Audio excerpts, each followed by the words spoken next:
And our guest is Tom Steyer, one of the most influential activists in Democratic Party politics in California. Tom recently held a town hall in Glendale, along with the Frequent Issue Is guest Stephanie Miller. They were talking about the need to impeach. He's traveled around the country and spent a reported $50 million on ads like this one. He's brought us to the brink of nuclear war, obstructed justice at the FBI, and in direct violation of the Constitution, he's taken money from foreign governments and threatened to shut down news organizations that report the truth. If that isn't a case for impeaching and removing a dangerous president, then what has our government become? Steyer has built a list of more than 7 million supporters online. Tom Steyer, welcome to The Issue. It's good to have you here. Alex, thanks for having me. Thank you very much. Okay, so on the impeachment front, the hope that so many Democrats put was on the Mueller report. When you actually heard what we've heard so far of the Mueller report, which isn't much, but the sort of top line of the Mueller report, what went through your mind? Well, let me put that in perspective, if you don't mind. We spent a year saying, we've seen this president be corrupt in plain sight. We've seen him obstruct justice in plain sight. Please don't wait for the Mueller report. We're in favor of the Mueller report. We want to see the Mueller report and all the information in it. But please, let's put the information directly to the American people. As you said, we have almost 8 million people who've signed our petition. Let the American people hear directly from people like Michael Cohen. Let us see the president's taxes directly.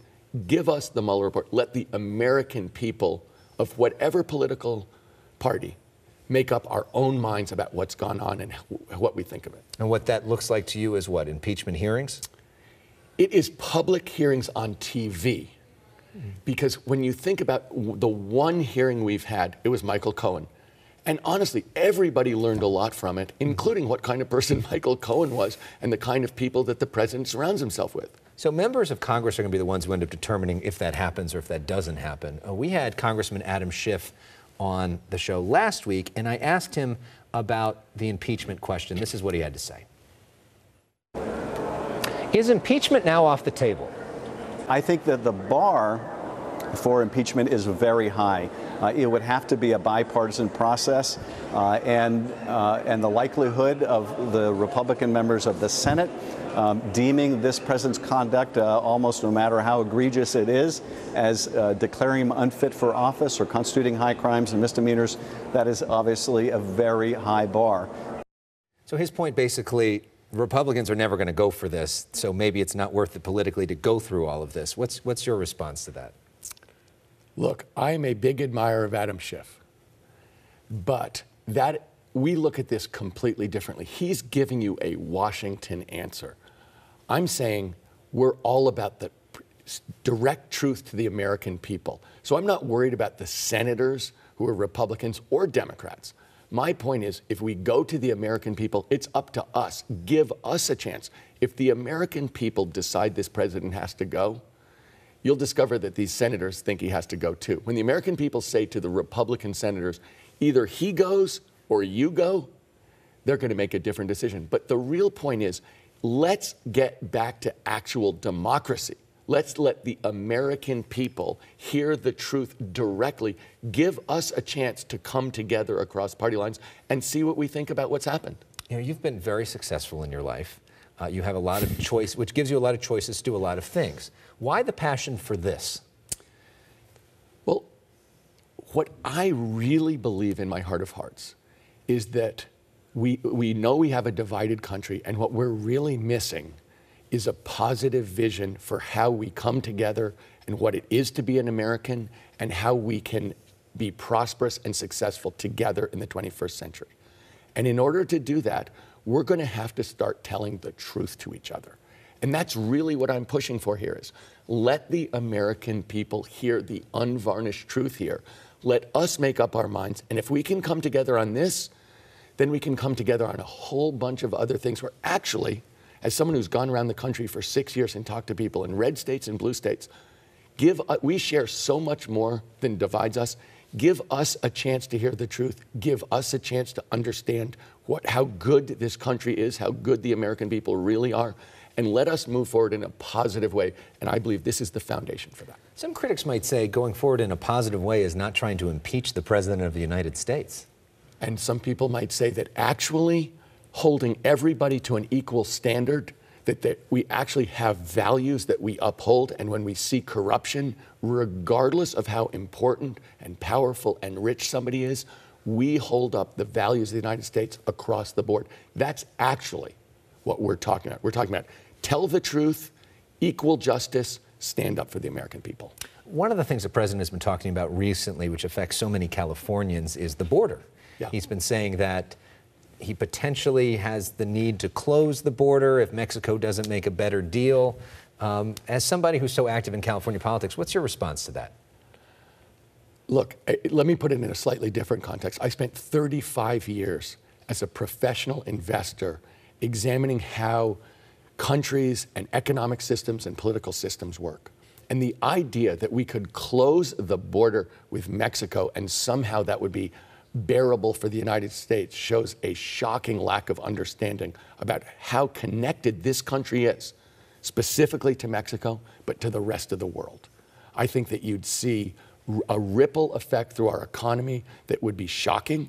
This world is going like this, and trying to separate us from the rest of the world and somehow make us alone is really unrealistic. It shows a shocking lack of understanding of what's going on in the 21st century. You know, you were really involved in the 2018 elections, helping to elect a lot of people around the country. 2020, obviously a presidential year. Is there a particular candidate that you think gives the Democrats the best shot? Is there anybody you're especially excited about? Well, let me say this. We don't yet know even what the field is. Right. I mean, there are Fair. at least 5 people I can think of who are very well-known people who are still considering whether or not to run. So we really don't know. Let me say, secondly, what I'm looking for in 2020 is that positive vision. Someone who's done a great job is Jay Inslee, who's the governor of Washington, who's making a very straightforward argument about how to produce that. Now, it's way too early in my mind to judge, because really what we need is somebody who can recast the understanding of what we're trying to do together, because I believe we're at the end of Reagan's explanation of the world, and we need a new explanation for the 21st century. Yeah, and Jay Inslee was a recent guest here on The Issue. He's a great guy. So we do something, we like to have a little bit of fun here. Oh, right? no. So we do no, something don't called say it. the name game, because I know you're a big Beyonce fan whenever you hear this song, right? So we're going to give names of some well-known people, and we'd like to have one word or a real short phrase that comes to mind when you hear their name. Okay, you ready? President Donald Trump. Corrupt. Vice President Mike Pence. Small-minded. Speaker of the House Nancy Pelosi. Progressive. Donald Trump Jr., presidential son. I feel bad for him. Robert Mueller, special counsel. Sphinx. Senator I'm Kamala surprised you. Well played. Senator Kamala Harris. An important voice. And Senator Bernie Sanders. Someone who did America a great favor in 2016 by highlighting the inequality that's characterized the country. That's a long word. That's a big word. But it's okay. Put in some hyphens. It's a complex sentence. We also do something called personal issues. This is where we're going to put 30 seconds on the clock, and we get to know you a little bit better, right? We've seen you in the ads, we've seen you around, but now we get to a little bit more about who you are, right? Okay. Okay, so here we go. Favorite meal? Steak. Favorite superhero?